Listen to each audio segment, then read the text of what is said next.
दे सकते हैं राजन। कैसे? आप एक बार मेरे साथ जुआ खेल लीजिए, मैं कभी का ऋण चुका दूंगा। क्या इसे निश्चित समय तक अपना दास बनाने को तैयार है? मैं उधार दाताओं का दास नहीं बनूंगा राजन, वो मुझे ध्रुपद से बांध कर रखेंगे। जहां भी ले जाएंगे ऐसे बांध कर ले जाएंगे, मेरा कितना अपमान होगा। इससे अच्छा तो है कि आप मुझे कारागार में ही डाल दीजिए। राजन, कोई भी इसे एक दिन के लिए भी अपना दास बनाने को तैयार नहीं है। वो क्या, मैं स्वयं उनका मुंह नहीं देखना चाहता राजन। जुआ छोड़ो और खेती करो। जी, इसके अलावा कोई मार्ग भी नहीं बचा है।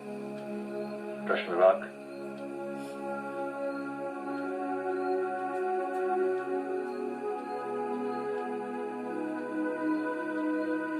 सभापति, इससे खेतों में काम करवाए और श्रम के बदले जो मूल्य मिलेगा उससे ही ये अपना ऋण चुकाए। गोप और इंद्र सखा इस पर ध्यान रखें। श्रम में अगर कोई कोताही हुई तो इससे राजभूमि पर कड़ी मेहनत करवाई जाए। सारा ऋण चुकाने के बाद ही इसे राज सेवा में रखा जाएगा, ताकि ये गांव-गांव जाकर जुए के विरुद्ध प्रचार करे और लोगों को जुए से दूर रहने की सलाह दे सके। राजन, प्रजा अतिरिक्त कर देने का विरोध कर रही है। प्रजा सभा में आवाज उठा रही है। सभासद उनके साथ हैं।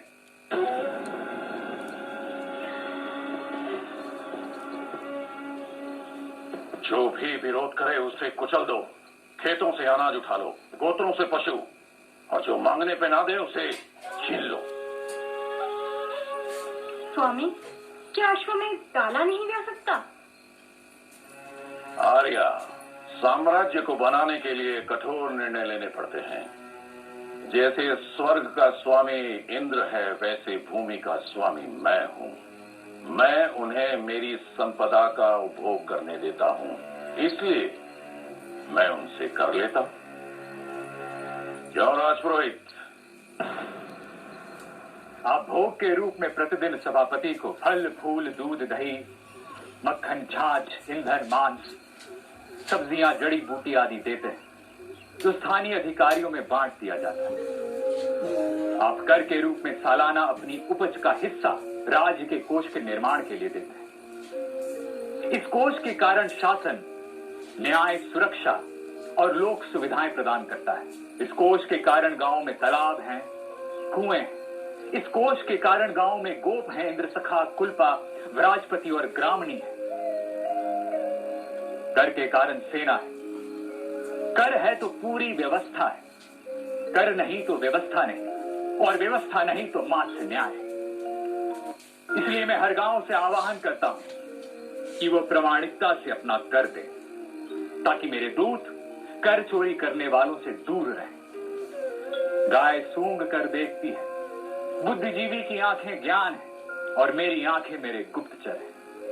मेरे गुप्तचरों की आंखें आपके धन पर ना पड़े, ऐसा कुछ करें, यानी सभी करें। और यदि मेरे कर जमा करने वालों की आंखें और मन आपके धन पर पड़ जाएं, तो पहले मुझे सूचित करें। और प्रजा से एक प्रार्थना, गोत्र और गण अब संगठित हो रहे हैं। गण संघ गणराज्य में बदल रहे हैं। बड़े बड़े जनपदों का निर्माण हो रहा है, राज्य साम्राज्य में बदल रहे हैं। इसलिए अब सुरक्षा के लिए अनिकनी और वरुथ जैसी छोटी सैनिक टुकड़ियों से काम नहीं चलेगा। हमें एक बड़ी और प्रशिक्षित सेना की जरूरत है। हमें समृद्धि के लिए कृषि, पशुपालन और व्यवसाय का विस्तार करना होगा। नदियों के पार दूर देशों में व्यवसाय के लिए जाना होगा, अपना देश बनाना होगा। इसलिए आप समृद्ध और अपने देश के राष्ट्र के कोष को समृद्ध बनाएं। इसलिए मैं आप सभी से आह्वान करता हूं कि जो अपनी इच्छा से आगे बढ़कर राज्य की समृद्धि के लिए बलि देना चाहता है, वो बलि दे। और मैं आपको वचन देता हूं कि मैं आपको एक सुदृढ़ और एक समृद्ध राष्ट्र दूंगा। आचार्य, मुझे राष्ट्र और राज का अंतर समझ नहीं आ रहा है। आचार्य, इसे तो खीर और पायस का अंतर भी कहाँ समझ में आता है। मतलब खाने से है ना, तुझे पता है तो तू बोलना। खीर और पायस अलग अलग। मैं खीर और पायस के लिए नहीं, राज्य और राष्ट्र के बारे में पूछ रहा हूँ। आज हम खीर, मोदक, मालपुआ की मीठी मीठी बातें करें। बड़ा मजा आएगा। फिर लोग दक्षिणा में मीठी मीठी बातें दिया करेंगे, मिष्ठान नहीं। इसलिए राष्ट्र ही ठीक है। ठीक है, ठीक है। वेदों में राज्य के लिए राष्ट्र, क्षेत्र के लिए देश और जनपद के लिए प्रदेश शब्द अलग अलग संदर्भों में छोटे छोटे हेरफेर के साथ आया है। महाकवि वाल्मीकि ने भी राष्ट्र, जनपद और देश का प्रयोग अदल बदल कर राज्य और उसके क्षेत्र के लिए किया है। जैसे वाल्मीकि ने कहा है कि राजा के बिना जनपद या राष्ट्र अराजकता, अव्यवस्था और अस्त व्यस्तता की ओर ले जाता है। दूसरा संदर्भ, कौशल देश एक विशाल राष्ट्र से घिरा हुआ है। यहाँ राष्ट्र राज्य की प्रादेशिक इकाई बताता है। पर वेद व्यास ने राष्ट्र और जनपद में भेद किया है, क्यों? अब तुम ही बताओ। महर्षि व्यास ने राज्य के लिए राष्ट्र और उसके अलग अलग प्रदेशों के लिए जनपद शब्द का प्रयोग किया है। जैसे राष्ट्र का उत्कर्ष उसके राजा और उसके अलग अलग जनपदों में रह रही उसकी प्रजा के आपसी सहयोग से होता है। पुराणों में आचार्य, पुराणों में जनपद और राष्ट्र समान अर्थ लिए हुए हैं। याज्ञवल्क्य के जनपद और विष्णु के राष्ट्र की प्रकृति समान है। मनु के लिए राष्ट्र राज्य का मुख्य अंग है। मनु का जनपद क्षेत्र है और विषय देश और दोनों राष्ट्र का हिस्सा है। महाभारत और अमरकोश जनपद, राष्ट्र, विषय और देश में बहुत अंतर नहीं करते। सोमदेव ने नीति वाक्य अमृत में राष्ट्र, जनपद, विषय और देश का लगभग समान वर्णन किया है। महाकवि दंडी ने भी राष्ट्र और जनपद को समान कहा है। यानी गांव और कस्बा जनपद हुए, ठीक, कस्बों और गांव के समूह देश या विषय हुआ, ठीक, और ये सब मिलकर राष्ट्र हुए। तुम्हारे मुंह से पक्के हुए। महाभारत 1000 गांवों पर राज्य करने वाले को राष्ट्रीय कहता है और महाभारत में बिंबिसार द्वारा 80,000 ग्रामिकों की नियुक्ति का उल्लेख है। आचार्य, किस आधार पर हम कह सकते हैं कि वैदिक काल में राज्य बनने की शुरुआत हुई? राज्य, स्वराज्य, भोज्य, वैराज्य, साम्राज्य, महाराज्य, एकारात, अधिरात आदि का उल्लेख वैदिक साहित्य में मिलता है कि नहीं? मिलता है। मिलता है। यानी वैदिक काल में राज्य बनना शुरू हुए। वैदिक काल में राज्य का तात्पर्य छोटा राज्य, स्वराज्य का अर्थ स्वतंत्र या स्वशासित राज्य, वैराज्य का अर्थ राजा विहीन या गण राज्य, भोज यानी सामंत राज्य। गंगा यमुना प्रदेश में कुरु, पांचाल संयुक्त राज्य था जो एक ही राजा द्वारा शासित था। जैसे जैसे गोत्र या जनसमूह देश के अलग अलग हिस्सों में बसने लगे, क्षेत्रीय राज्य या राष्ट्र की अवधारणा विकसित होने लगी। ये उत्तर वैदिक काल था। पूर्व वैदिक काल में राजा की शक्ति सीमित थी क्योंकि राज्य बहुत छोटे थे, पर उत्तर वैदिक काल में राज्य का स्वरूप और राजा की शक्तियां बदल गई। राजा और राज्य अब बड़े हो रहे हैं।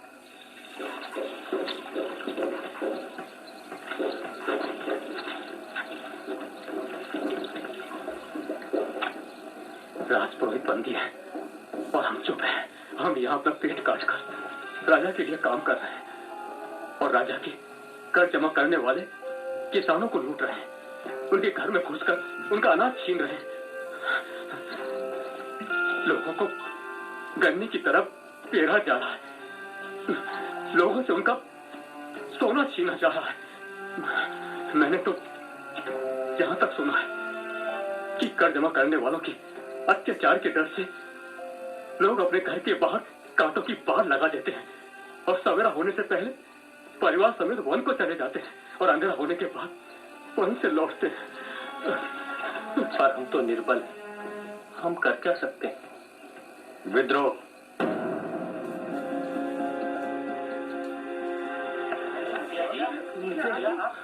आप भी हिम्मत रखो, एक रहो, स्वतंत्रता दूर नहीं है। जा, तुम्हें मार।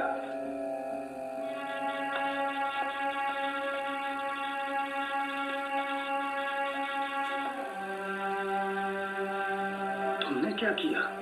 अन्याय का विरोध, वही जो एक बुद्धिजीवी को करना चाहिए। कौन हो तुम? मैंने तुम्हें पूर्व में पहले नहीं देखा। कैसे देखते हैं? मैं राजा सुबंधु का गुप्तचर हूँ। तुम्हें क्यों पकड़ा? मैंने खुद को पकड़वाया है। क्यों? आपको छुड़वाने के लिए। मतलब?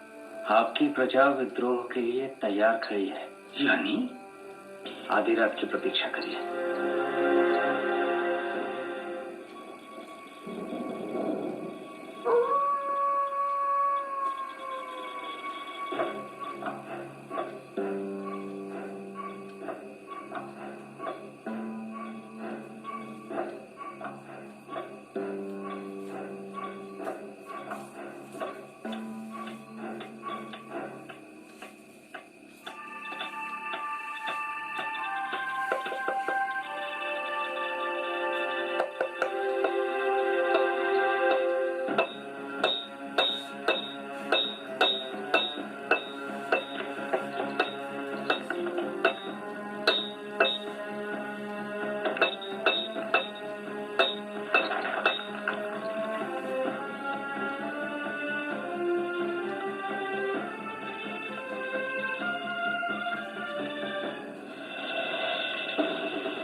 शत्रुओं ने घेर लिया है। राजन, शत्रुओं ने कारागार से राजपुरोहित को छुड़ा लिया है।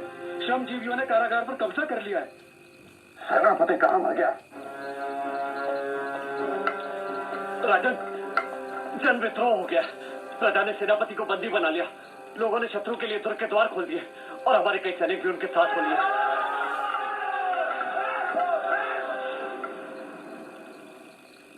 क्या आज्ञा है राष्ट्र को? प्रजा के भक्षक को बंदी बना लो और राजा सुबंधु के अभिषेक की तैयारी करो।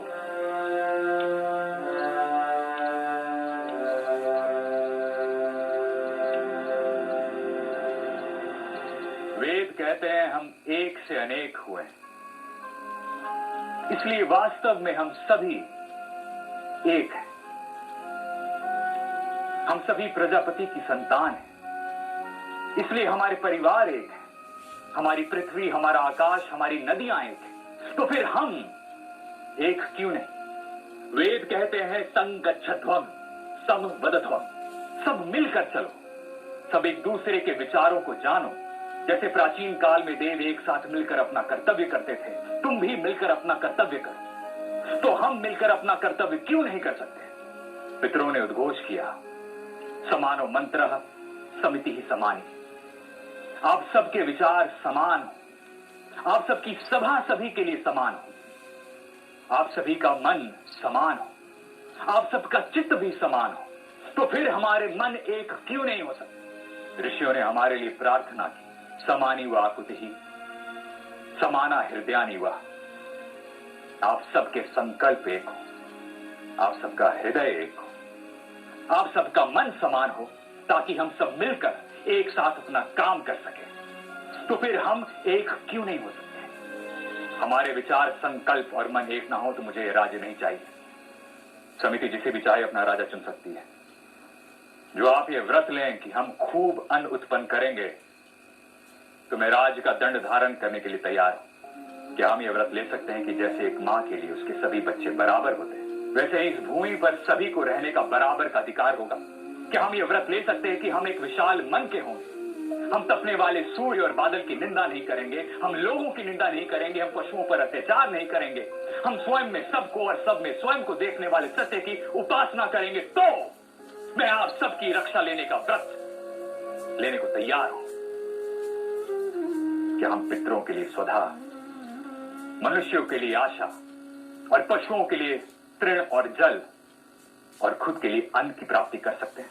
क्या हम एक ऐसा राज्य बना सकते हैं जहां कोई चोर ना हो, कोई मद्यपान ना करता हो, कंजूस ना हो, कोई श्रद्धाहीन ना हो, कोई दुराचारी ना हो, कोई ऐसा ना हो जो अग्नि की उपासना ना करे और कोई ऐसा ना हो जो दान ना करे, जहां मेघ गरज गरज कर प्रजापति की वाणी दोहराते हो कि दमन करो दुष्टता का, दान करो संपत्ति का, दया करो हिंसा ना करो। राजपुरोहित जी,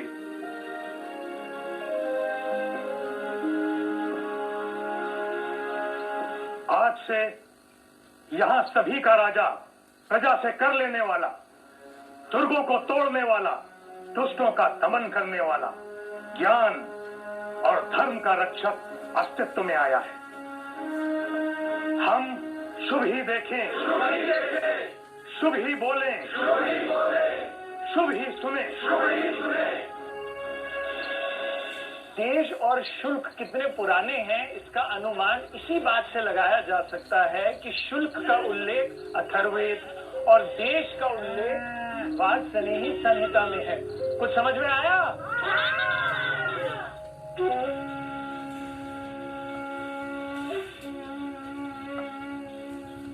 तुम्हें परिवार सहित देश निकाला दिया जा रहा है।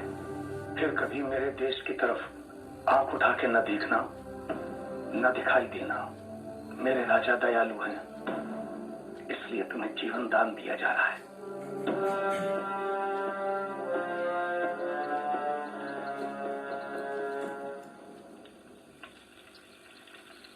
अग्नि,